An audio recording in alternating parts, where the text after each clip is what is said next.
자, 열왕기하 4장에서 오늘 말씀 받겠습니다. 4장 17절에서 22절. 여인이 과연 잉태하여 돌이 돌아오매 엘리사의 말한 대로 아들을 낳았더라. 그 아이가 저기 자라매 하루는 곡식 베는 자에게 나가서 그 아비에게 이르렀더니 그 아비에게 이르되 내 머리야 내 머리야 하는지라. 그 아비가 사환에게 명하여 그 어미에게로 데려가라 하매 곧 어미에게로 데려갔더니 낮까지 어미의 무릎에 앉았다가 죽은지라. 그 어미가 올라가서 아들을 하나님의 사람의 침상 위에 두고 문을 닫고 나와서 그 남편을 불러 이르되 청컨대 한 사환과 한 나귀를 내게로 보내소서. 내가 하나님의 사람에게 달려갔다가 돌아오리이다. 자, 이 보면 그렇게 귀하게 얻은 아들이 어미 무릎에서 죽어가는 장면이 나왔습니다. 그렇죠? 그 아들 귀하게 얻은 거죠. 근데 그 아들이 어미 무릎에서 금방 죽은 게 아니라 서서히 죽어갔어요. 그럼 엄마가 왜 무릎에서 자기 아들이 죽어가는데 가만히 있는 거예요, 지금? 그래서 부모는 약하다는 거예요. 인간 부모는 자기 자식이 무릎에서 죽어가는 걸 보면서도 해줄 수가 없어요. 그래서 하나님께 맡겨야 되는 겁니다. 간단히 말하면. 보세요. 아니 그 아이가 왜 자기 무릎에서 죽어가는데 가만히 있냐고. 살려내야지 빨리. 안 되는 거예요, 그거는요. 그래서 살려낼 수 있는 부모에게 맡겨야 되는 거예요. 그게 부모가 잘하는 겁니다. 육신의 부모가 할 일은 그건 거예요. 자기 눈앞에서 못 살려내면서 그건 뭘 무슨 부모라고 그러겠어요. 그건 말만 부모지 실질적으로 부모 노릇은 하나님이 하게 하셔야 되는 거예요. 이런 걸 보면서 우리가 알 수 있는 건 뭐냐면 인간이라는 게 얼마나 약하고 마음만 있을 뿐이지 무능한 존재인가 하는 걸 알게 되는 거예요. 예. 그 자식이 자기 무릎에서 죽어가는 걸 뻔히 보면서도 아무것도 해줄 수 없는 게 인간이라. 그래서 내 자식을 내가 낳았다고 해서 내 것으로 착각하면 안 된다는 겁니다. 늘 말하듯이 누구든지 자녀를 내 거라고 주장하지 말고 하나님께 잘 보이게 해야 됩니다. 진짜 능력을 그 하나님이, 진짜 부모님이 잘 베풀게 만들어줘야 되는 거예요. 그게 제대로 된 부모가 하는 거예요. 진짜 참 부모인 그분께 맡겨야 된다는 거예요. 그래서 이제 곧 이어 나오겠습니다만 결국 이 문제는요, 그 어미가 그 자식, 죽은 자식을 하나님께 맡기니까 해결이 됐어요. 원래 많은 부모들이 자기가 나니까 자기 건 줄 알아, 그거를. 예. 그래서 자기 뜻대로 막 하려고 그러는 거예요. 계획을 세워가지고, 난 이렇게 자식을 이렇게 해야 돼. 이런 교육을 시켜야 돼. 어디서 어떻게 해야 돼. 그게 되는 일이 아니라, 하나님 자녀이기 때문에 하나님께 완전히 맡겨져서 그 하나님이 그 자녀를 인도하시도록 그렇게 맡겨야 됩니다. 인간 부모가 할 일은 진정한 부모이신 하나님께 맡기는 거라는 것, 그걸 꼭 알아야 됩니다. 그래야 결정적인 순간에 도움도 받을 수가 있어요. 이런 결정적인 순간이니까 자기는 아무것도 못 해주잖아요. 그러나 하나님은 해주시잖아요. 그렇죠? 그분에게 맡겨야 된다는 거예요. 네. 열왕기 4장 19절 20절. 그 아비에게 이르되 내 머리야 내 머리야 하는지라. 그 아비가 사환에게 명하여 그 어미에게로 데려가라 하매 곧 어미에게로 데려갔더니 낮까지 어미의 무릎에 앉았다가 죽은지라. 자, 그러면 하나님께서 이들 부부에게 아들을 주셨었죠. 다시 데려갔습니다. 그럼 줬다 뺏었다는 이유가 뭐냐면 그것도 우리가 좀 알 필요가 있어요. 일단 주셨는데 왜 또 데려가냔 말이죠. 그러니까 우리가 볼 때는 쉽게 말해 줬다 뺏었다는 거거든 지금. 왜 그런 것 같아요? 이거에 대한 정답을 알면 그 사람은 하나님의 깊은 마음을 어느 정도로 아는 겁니다. 지금. 뭐냐면요, 하나님께서 아들을 비롯해서 모든 건 다 마찬가지예요. 줬다 뺏었다 하시는 이유는 그 모든 것이 하나님 것이라는 걸 증명하기 위해서 그러는 거예요. 네 게 아니다, 하나님 거다라는 걸 증명하기 위해서 주시기도 했다 가져가기도 하시는 거예요. 이게 내 게 아니구나, 내 거면 왜 내가 내놔요, 가지고 있어야지, 옮겨주고 있어야지. 그렇잖아요. 물질도 다 마찬가지라. 젊음, 건강 다 마찬가지. 내 거면 내가 지키고 있어야지. 왜 늙습니까? 늙지 말아야지. 그러면 왜 죽습니까? 죽지 말아야지. 내 게 아닌 거예요, 이게요. 하나님 것이기 때문에 그분이 가져가시기도 하고 주시기도 하고 하나님 거라는 걸 증명하는 거예요, 이게. 이런 사건을 통해서. 우리는 이런 사건이 벌어지면 어떻게 생각을 해야 돼? 이게 하나님께 맞네. 내 건 줄 알고 착각하고 살았더니 주님 것을 내 것이라고 주장하며 살아왔네. 그런 찬양이죠. 내 건 줄 알았더니 내 게 아니라는 걸 알아야 되는 거예요. 평소부터 이거 내가 가지고 있는 모든 것이 내 손에 쥐었다고 내 명의로 등기가 됐다고 내 게 아니구나 이게. 하나님 것이 맞구나 하는 걸 깨달으면 굉장히 귀한 것을 깨달은 거예요. 하나님께서 아들을 주었다 뺏었다 하시는 이유는 그 모든 것이 하나님 거라는 거예요. 그걸 얘기를 하는 거지. 그걸 알아들으면 주시나 가져가시나 감사하지. 욥처럼. 그러나 그걸 못 깨달으면 뭐 줄 땐 언제고 무슨 뭐 준다고 막 뭐 달란 말도 안 되고 줬다 뺏어가냐는 둥 막 원망하고 그러잖아요. 이게 몰라서 그러는 거예요. 잠시 자기 걸로 착각하는 거지. 착각은 자유라다. 사람이란 존재는 그래요. 원래는 그렇지 않아야 되는데 다 너나 할 것 없이 그래. 이 사람이란 존재가 어떠냐면요. 덜어 있었던 것을 뺏겨도 봐야 돼. 그래야 그게 내 것이 아니라는 걸 알아요. 이게 내 건 줄 알고 움켜쥐고 있어요. 내 게 아니네 이게. 내 의사와 관계없이 가져갈 수 있구나 이게. 그래서 이게 내가 지금 쥐고 있었더니 그게 내 게 아니고 하나님이 그게 다 선물이었구나. 그분이 내게 일시 맡겨주신 거였구나 하는 걸 이제 알게 된다는 거죠. 사업도요. 계속 잘 돼봐요. 그러면 겉으로는 그렇게 말 안 해도 은연중에 내가 수완이 있으니까 말이야. 내가 무슨 잘하니까 신용이 좋으니까 기술이 좋으니까 이런 식으로 생각한다니까. 그렇게 생각할까 봐 가끔은 안 되기도 하는 거예요. 하나님께서. 안 돼봐야 이게 내 뜻대로 되는 게 아니구나. 이게 사업도 하나님이 움직여주시고 앞장서 주시고 도와주시고 이끌어 주셔야 되는 거지 내 힘 가지고 되는 게 아니라는 걸 그때 아는 거예요. 그래서 가끔 하나님께서 그렇게 하시는 거예요. 안 되기도 하시는 거예요. 안 될 일이 없는데 안 되는 거예요. 매사에 아무 문제 없이 계속 잘 풀리죠. 그러면 좋다고는 하는데 그 마음이 속으로는 어떻게 되냐면요. 다 자기가 잘하는 걸 하는 거예요. 하나 찾지 않아요. 그게 하나님께서 지금도 유지시켜줘도 된다는 것을 자꾸 잊는다는 거지. 그래서 하나님께서 그렇게 하면 안 되거든. 잊으면 안 되잖아요. 그래서 가끔 주었다가 뺏었다가 잘 되다가 내려가게 됐다. 온탕 냉탕 넣었다 하는 거예요. 마음이 자꾸 떠나게 되면 부패하거든요. 하나님이 내 속에 들어와서 그걸 늘 잡고 있을 때 생명이 유지되는 건데 자꾸 마음이 떠나게 되면 부패하거든요.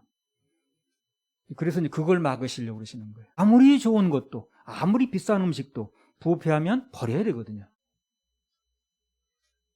뭐가 좀 막혀서 좀 건강도 한번 떠나봐보고 재산도 한번 떠나가보고 부도도 나봐야 그게 전부 내 게 아니었구나. 하나님이 지켜주시니까 되는 거였구나 하는 걸 알게 된다는 거예요. 모든 건 내 게 아닙니다. 다 하나님이 주셔서 우리가 누리는 거예요. 언제든지 가져가실 수 있어요. 그래서 주셨을 때 감사하고 그걸 누려야 되고 하나님을 기억해야 되고.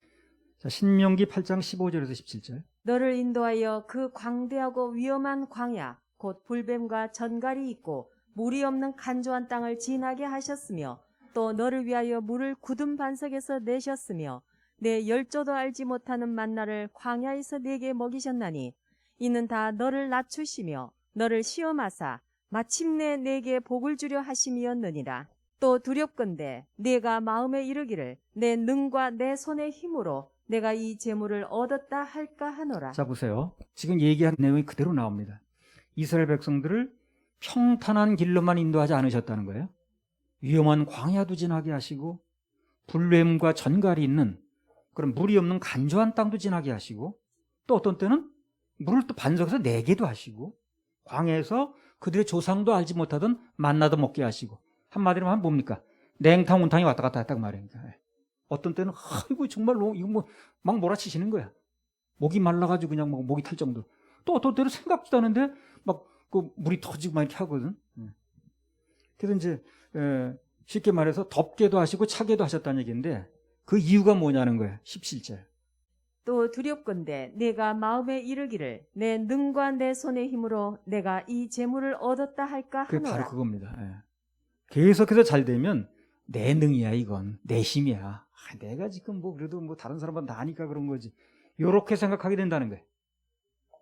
그래서 내 힘으로 내 능력으로 이 모든 걸 내가 얻었다. 그렇게 생각할까 봐 그게 바로 하나님께는 두려우시다는 거예요. 왜 두렵습니까? 계속 그렇게 나가면 버려야 되는 거예요. 사랑하는 대상을 버리려니까 두려운 거예요. 그게 바로. 하나님 무슨 겁이 나서 그런 게 아니라 내 사랑하는 대상을 버려야 돼요. 이렇게 되면. 그러니까 그게 두렵다는 거예요. 그래서 누군가 마음이 계속 하나님부터 멀어져서 버려야 되는 사태가 벌어질까 봐 그게 하나님은 두려우신 겁니다. 간단히 말해서 우리 버리게 될까 봐 그게 두려우시다는 거예요. 사랑하는 사이인데.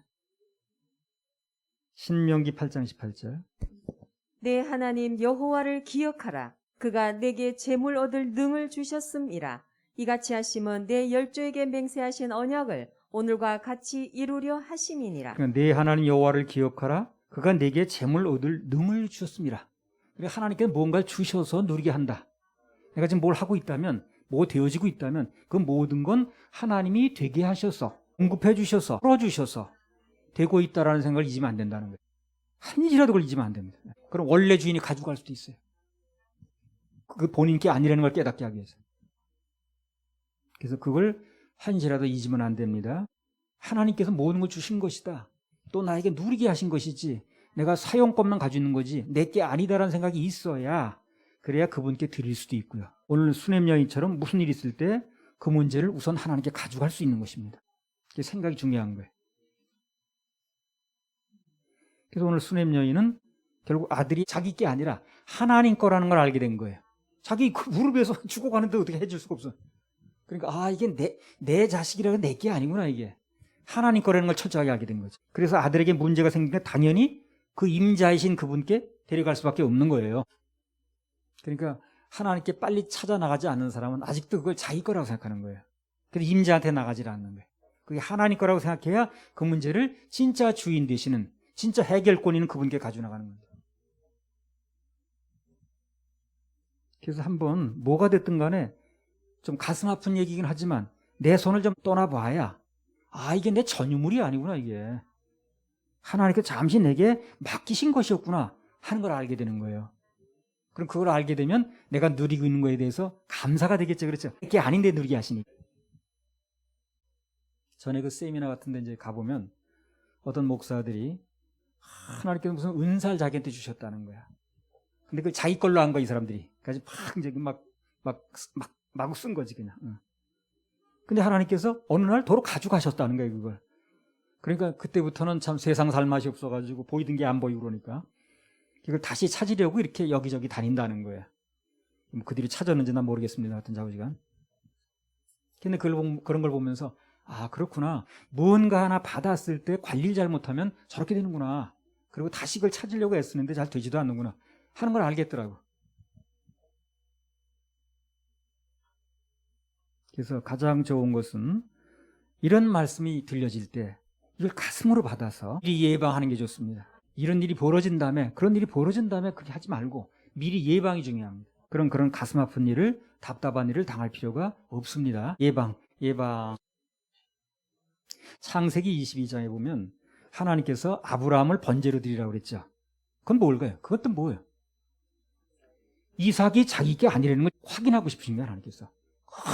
내 거 하고 있으니까 네 게 아니다라는 걸 한번 증명을 해보고 싶은 거예요. 그래 드리라고 그러잖아요. 예. 번제로 그것도 무슨 목사 사모라는 것도 아니고 번제로 드리라는 건 내놓으란 얘기거든. 그러니까 네 게 아니다라는 것을 증명을 하시려고 그러는 거예요. 간단히 말하면 그렇습니다. 뭐 줬다 뺏었다가 아니고.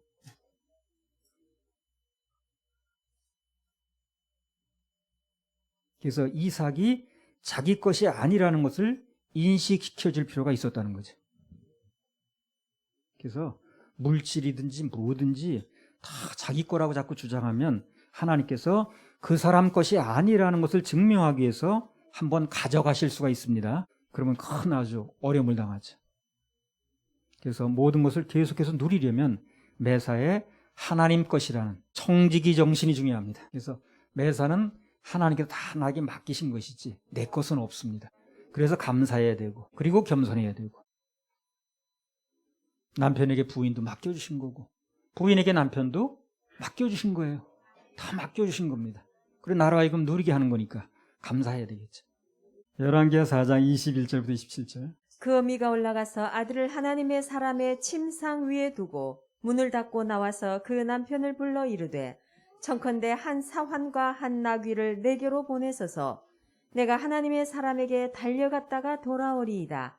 그 남편이 가로되 초하루도 아니요 안식일도 아니오늘 그대가 오늘날 어찌하여 저에게 나아가고자 하느뇨? 여인이 가로되 평안이니이다. 이에 나귀의 안장을 지우고 자기 사환에게 이르되 모라 앞으로 나아가라. 내가 말하지 아니하거든 나의 달려가기를 천천하게 하지 말라 하고 드디어 갈멜산으로 가서 하나님의 사람에게로 나아가니라.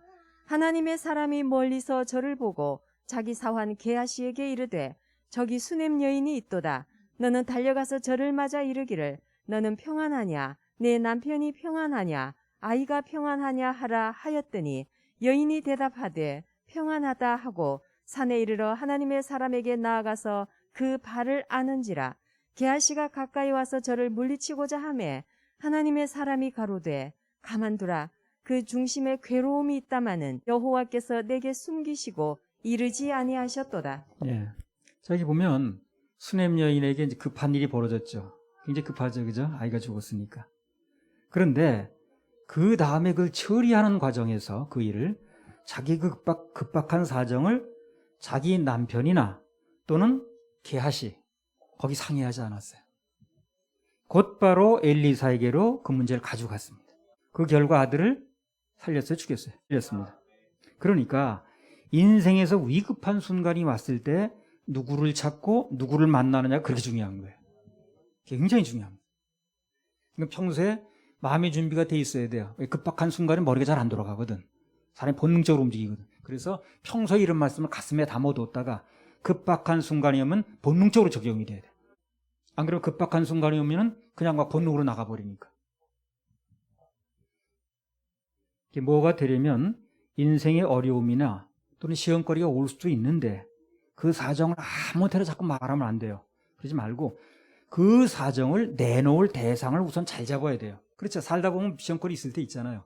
그러면 그 시험거리가 올 수가 있는데 그것을 어디다 내놓을 것인가, 누구하고 상담할 것인가 라는 대상을 잘 잡아야 된다. 거기서 되고 안 되고가 나와요. 그럴 때 자기를 영적으로 제대로 인도하고 도움될 사람을 찾아야 됩니다. 근데 뭐 좀 안 되는 사람 보면 시험거리가 오게 되면 꼭 안 될 만한 사람한테만 그걸 얘기를 하더라고. 해서 할 필요도 없는 사람한테 그게 끄집어내. 전화도 거기다 하고. 그래가지고 오히려 독을 더 마시네. 그게 이제 어리석은 거예요. 될 만한 사람한테 그걸 얘기를 꺼내야 되는데 그 문제를 가지고 나가야 되는데 꼭 해서 할 필요도 없는 사람한테 그 얘기를 하더라고. 꼭 만나도 꼭 도움이 안 될 사람만 만나든가. 만약에 오늘 수넴 여인이요, 자기 사정을, 지금 이러한 사정을 남편에게 말했거나 또는 게하시하고 상담했으면요, 보나마나 부정적인 소리 나옵니다. 그 남편이 무슨 그러잖아요. 아니, 초하루도 아니고 안식일도 아닌데 뭘 지금 만나러 간다는 거야. 안 된다고 그러죠. 그 거기다 대긴 뭐 하겠어요. 간다 그러니까 아긴 초하루도 아니고 안식일도 아니고 만나는 날도 아닌데 뭘 거기 간다고 그래. 말리잖아요. 그 게하시하고도 얘기했으면 어떻게 했을까요? 틀림없이 죽은 아이 살리는데 실패했을 겁니다. 원래 게하시는 아랑군대만 보는 사람이거든. 아랑군대 환경이에요, 환경. 나만에게 받아서는 안 될 물질 받다 무능병 들린 사람이 그 사람 아니에요. 열왕기하 4장 27절. 산에 이르러 하나님의 사람에게 나아가서 그 발을 아는지라. 게하시가 가까이 와서 저를 물리치고자 하매 하나님의 사람이 가로되 가만두라. 그 중심에 괴로움이 있다마는 여호와께서 내게 숨기시고 이르지 아니하셨도다. 그래서 엘리사에게 나가려니까 게하시가 어떻게 해 지금요? 막잖아요. 거기다 상담하면 되는 거예요, 안 되는 거예요? 안 되는 거죠. 안 되는 거예요. 그래서 게하시에게 이런 문제를 상담했으면 아마 선생 만나지도 못하게 하고 막는 걸로 봐서 틀림없이 아유 사람이 죽으면 그만이지 뭘 그래요. 빨리 그 쓸데없는 장례나 잘 치러요. 그랬을 겁니다. 열왕기하 4장 23절. 그 남편이 가로되 초하루도 아니요 안식일도 아니오늘 그대가 오늘날 어찌하여 저에게 나아가고자 하느뇨. 여인이 가로되 평안이니이다. 그러니까 이제 다시 한번 정리하면 그렇습니다. 살다가 무슨 일이 벌어지면 내가 이 문제를 어디다 내놔야 될 것인가는 대상을 잘 찾아야 된다 그랬어요. 공공 가능성을 높이는 거예요. 아무나 얘기하지 말고 아무나 붙들고 전화하지 말고. 그 다음에 열왕기하 4장 26절. 너는 달려가서 저를 맞아 이르기를 너는 평안하냐 내 남편이 평안하냐 아이가 평안하냐 하라 하였더니 여인이 대답하되 평안하다 하고. 여기 여인이 평안이라고 자꾸 얘기하는데 평안이란 말은 도움이 안 될 사람과는 더 이상 시간 끌지 않다는 거, 일 없다고 말이 한마디로. 그런 뜻도 있는 거예요. 한마디로 당신들하고는 내가 일 없다. 인생의 시험거리가 왔을 때 가장 좋은 방법은요, 그 문제를 하나님께 가지고 나가는 겁니다. 그리고 하나님의 말씀을 그대로 대언할 수 있는 사람한테 그 얘기를 내놔야 되는 거예요. 내 편 들어줄 사람한테 내놓지 말고. 그게 중요한 게 아니에요. 저 사람한테 내 얘기해봤자 내 편 들어주지도 않아. 내 편, 네 편이 중요한 게 아니라니까. 하나님께서 그 사람에게 무슨 말씀을 주시느냐가 중요한 거예요. 그렇게 대언해 줄 수 있는 사람에게 그 얘기를 내놔야 된다는 거예요. 듣기 좋은 게 중요한 게 아니잖아요. 그렇죠? 되는 게 중요한 거지. 그래서 그분께만 심정을 통하면 그러면 해결이 있고 응답이 있어요. 축복도 오는 것입니다. 오늘 이 수냄 여인은 말할 대상을 제대로 찾았다는 거예요. 대화 대상을 제대로 알았다는 거. 이게 바로 이제 똑똑한 부분이라. 그래서 결혼할 때 부인들이 좀 똑똑한 사람을 얻어야 돼. 세상적으로 똑똑한 거 그런 거 아니라도 하나님 안에서 길을 잘 찾는 사람을 찾아야 돼. 그래야 덕을 보는 거야. 살다가 어려움이 있을 수밖에 없거든. 그리고 어려울 때 그런 사람이 있어야 그 사람 덕을 좀 보는 거야. 이 성경은 똑똑한 이 사람들은 다 그렇게 하더라고요. 한나 보세요, 한나. 자신의 문제가 생겼죠. 남편하고 씨름하지 않죠. 바로 주의 전으로 나가잖아요. 길을 거기서 찾는 거예요. 아브라함도 그래요. 아들을 번제로 드리라고 그러니까 그 문제를 부인인 사라하고 상담하지 않았습니다. 그 얘기하면 어떻게 되는 거예요? 부정적인 얘기밖에 안 나오거든. 그러니까 성공 가능성을 높이려면 그렇게 안 될 사람하고 상담을 하면 안 된다 그 말이에요. 환난거리가 생기면, 시험거리가 생기면 아무나 붙잡고 얘기하는 경우가 있는데 절대 그러지 마시기 바랍니다. 우선 말을 아껴야 됩니다. 입부터 다물고 말을 아끼면서 누구에게 이 문제를 가지고 나갈 것인가. 그 대상을 잘 찾아야 돼. 거기에 실패와 성공이 달렸습니다. 열왕기하 4장 30절. 아이의 어미가 가로되 여호와의 사심과 당신의 혼의 사심을 가리켜 맹세하노니 내가 당신을 떠나지 아니하리이다. 엘리사가 이에 일어나 여인을 쫓아가니라. 네, 이 수냄 여인은요 아주 하나님께 복을 받겠다고 결심한 사람이라. 이 사람은 결정적인 순간에 주의 종이나 또 나가서 하나님을 통해 주어지는 복을 절대 놓지 않는 사람이에요. 이 사람이. 그런 사람은 결국은 다 받더라고. 그런 사람은 하나님께서 이기지 못하셔. 그래서 그 야곱한테도 그냥 밤새도록 씨름하다가 하나님께서 양보하셨잖아요. 마가복음 7장 27절에 30절. 예수께서 이르시되 자녀로 먼저 배불리 먹게 할지니 자녀의 떡을 취하여 개들에게 던짐이 마땅치 아니하니라. 여자가 대답하여 가로되 주여 옳소이다마는 상아리 개들도 아이들의 먹던 부스러기를 먹나이다. 예수께서 가라사대 이 말을 하였으니 돌아가라. 귀신이 내 딸에게서 나갔느니라 하시매 여자가 집에 돌아가 본즉 아이가 침상에 누웠고 귀신이 나갔더라. 여기 수로보니게 여인도 마찬가지입니다. 반드시 예수님 통해서 복을 받겠다고 나오는 거예요. 무슨 자녀의 떡을 개한테 주는 게 마땅, 개란 얘기인데 그게 성겹다는 거예요. 난 받겠다는 거예요. 주님의 일하시면 끝까지 보겠다고 달려들면 그분도 어쩔 수 없어 하시더라고요. 한나도 그랬고 멋있는 사람 다 그렇게 하더라. 쉽게 포기하지 않고 끝내 주님을 붙잡고 받아내는 거예요. 그래서 오늘 이 말씀을 듣는 모두는 인생에 어떤 문제가 있게 되면 우선 될 사람인가 안 될 사람인 걸 구별해서 만나는 게 중요하고, 궁극적으로는 주님을 통해서 주어지는 그분의 말씀만 가슴에 담는 게 중요합니다. 꼭 맞는 맞춤복의 역사가 일어나요.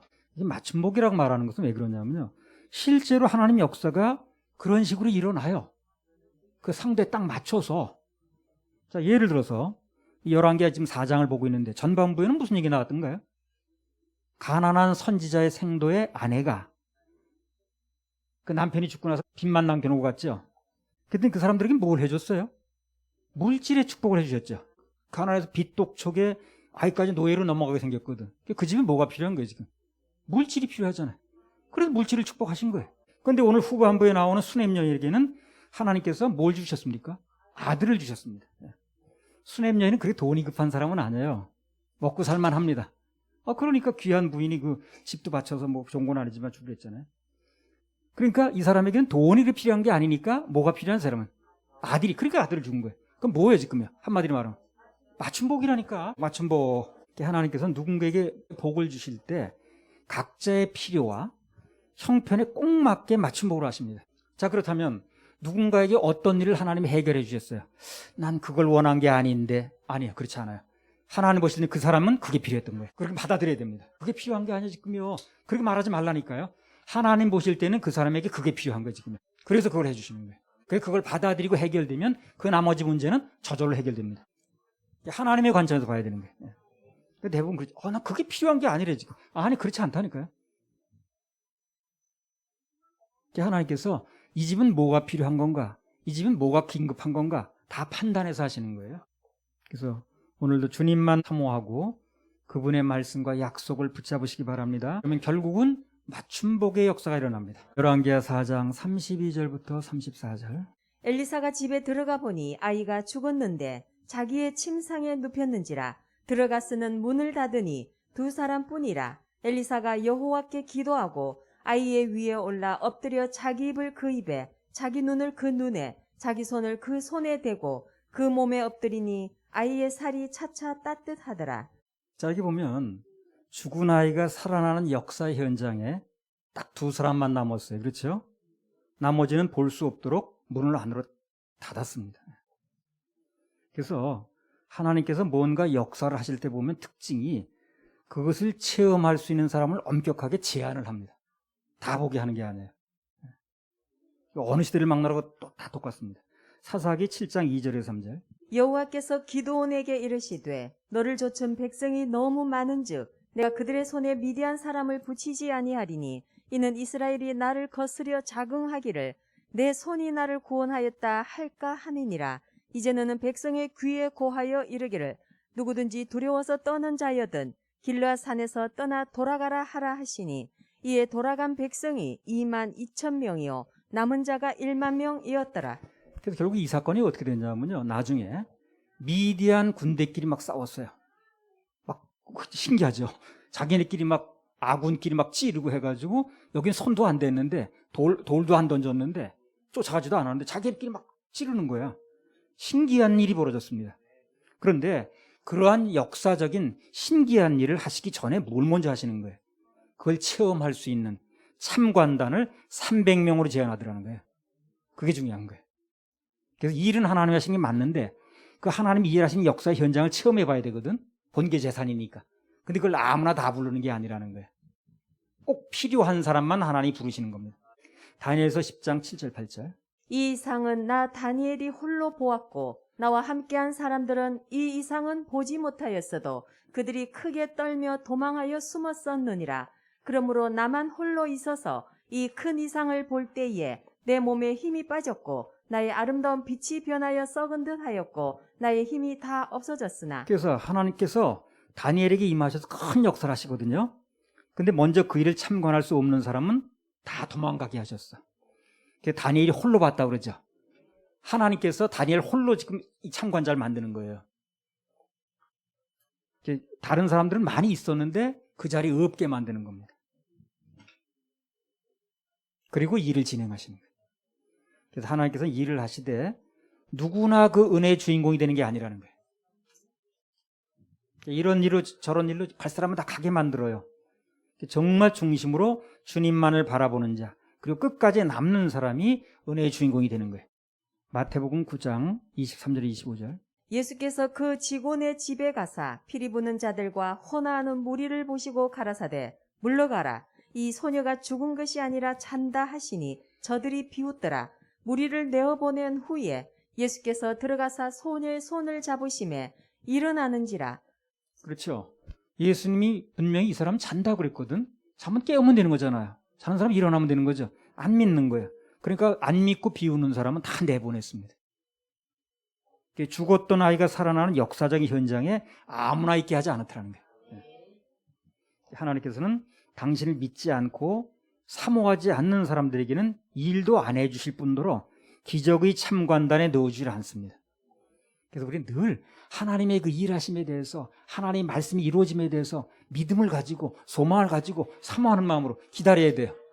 그래야 그 일이 이루어질 때에 여러분도 같이 있을 수가 있어요. 하나님이 일하시는 현장을 본 사람과 못 본 사람의 차이는 그야말로 천지 차이입니다. 그런 일하심의 현장을 체험할 수 있는 사람은 끝까지 기다려야 되고 하나님의 역사하심을 사모하고 거기 버텨내야 돼요.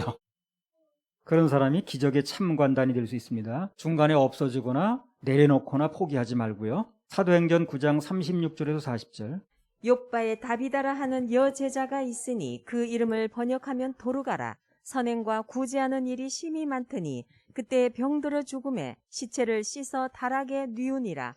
롯다가 욥바에 가까운지라. 제자들이 베드로가 거기 있음을 듣고 두 사람을 보내어 지체 말고 오라고 간청하니 베드로가 일어나 저희와 함께 가서 이르매 저희가 데리고 다락에 올라가니 모든 과부가 베드로의 곁에 서서 울며 도르가가 저희와 함께 있을 때에 지은 속옷과 겉옷을 다 내어 보이거늘 베드로가 사람을 다 내어 보내고 무릎을 꿇고 기도하고 돌이켜 시체를 향하여 가로되 다비다야 일어나라 하니 그가 눈을 떠 베드로를 보고 일어나 앉는지라. 마찬가지입니다. 사람이 죽었다는 환경만 보고 형편만 보고 울고불고 하던 사람들은 다 어떻게 해요?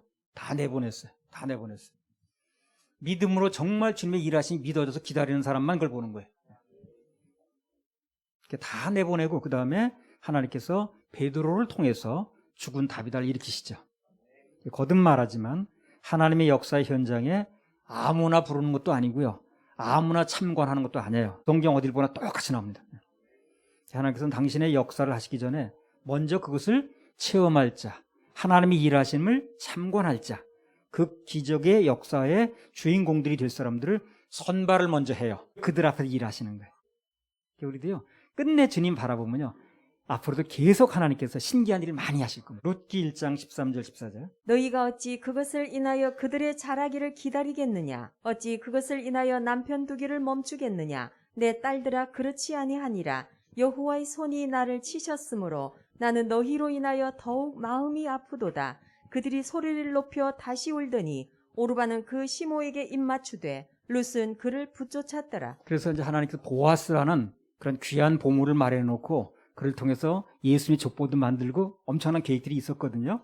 그런데 그런 계획을 밝히기 전에, 일을 진행하시기 전에 먼저 룻과 오르바 두 사람을 놓고 선발을 하는 거예요. 사람이 많아야만 선발하는 게 아니에요. 두 사람 놓고도 선발해요. 두 사람 놓고도. 룻과 오르바 두 사람 놓고 선발을 하더라니까. 그래서 딱 두 사람 놓고도 은혜 받을 사람, 아닐 사람을 선발을 해요. 아무나 은혜 주인공 되는 게 아니라는 거예요. 그래서 은혜 받을 사람이 정해지면 그 다음부터 일을 하시는 거예요. 그래서 우리 자신은 하나님께 날 특별히 선발하셔서 부르셔서 왔다는 소명감을 가져야 됩니다. 매 순간 하나님 사모하면서 오늘도 무슨 말씀을 주시려나, 어떤 일을 나에게 해주시려나, 또 이번 집회가 끝난다면 무슨 일을 하시려나 기대하면서 주님 바라보면 갖가지 신기한 일에 체험의 주인공들이 되실 겁니다. 조금만 더 연결해서 하고 마치겠습니다. 자, 앞서 하나님의 일하시는 역사 현장에 참여를 하려면 오직 주님만을 믿고 그분을 따라야 된다고 그랬죠. 예. 자, 그리고 하나님의 역사가 일어나려면 또 한 가지가 있어요. 여기 이 본문에 나왔습니다. 그게 열왕기하 4장 32절에 34절. 엘리사가 집에 들어가 보니 아이가 죽었는데 자기의 침상에 눕혔는지라. 들어가서는 문을 닫으니 두 사람뿐이라. 엘리사가 여호와께 기도하고 아이의 위에 올라 엎드려 자기 입을 그 입에, 자기 눈을 그 눈에, 자기 손을 그 손에 대고 그 몸에 엎드리니 아이의 살이 차차 따뜻하더라. 그 다음에 열왕기하 4장 4절 5절 그 초반부에 나오는 거죠. 또 읽어보세요. 너는 내 두 아들과 함께 들어가서 문을 닫고 그 모든 그릇에 기름을 부어서 차는 대로 옮겨 놓으라. 여인이 물러가서 그 두 아들과 함께 문을 닫은 후에 저희는 그릇을 그에게로 가져오고 그는 부었더니. 그래서요, 하나님의 일하시는 역사의 현장에 공통점이 있는데 그게 뭐냐면 대부분 문을 닫은 상태에서 일어난다는 거예요. 예. 문을 닫았다는 간단히 말하면 외부와의 단절된 상태를 얘기합니다. 그래서 하나님 역사를 체험하려면 일단 외부 세계 또는 환경과 분명한 선을 그어야 돼. 선을 긋지 않는 사람이 하나님의 은혜를 체험하는 경우는 거의 드뭅니다. 하나님의 은혜를 체험하는 사람은 먼저 뭘 하냐면 선을 잘 긋더라고. 선이 없는 사람은 하나님의 은혜를 체험을 잘 못해요. 하나님의 역사는 세상과 양다리 걸치는 사람은 잘 일어나지 않습니다. 안 일어나는 이유를 얘기를 했죠. 야고보서 1장에. 두 마음을 품은 자들은 하나님께 뭘 얻을 기대하지 말라고 그랬잖아요. 그러니까 세상과 분명한 선을 긋고 오직 하나님만을 바라볼 때 그때 역사가 일어난다는 걸 믿으시기 바랍니다. 그래서 역사가 일어나는 현장은 반드시 외부 세계의 문을 닫더라고. 그래서 예배 시간에는요, 꼭 필요한 경우가 아니면 휴대폰도 잠시 꺼놓는 게 좋아요. 필요한 사람은 물론 켜놔야 되겠지만.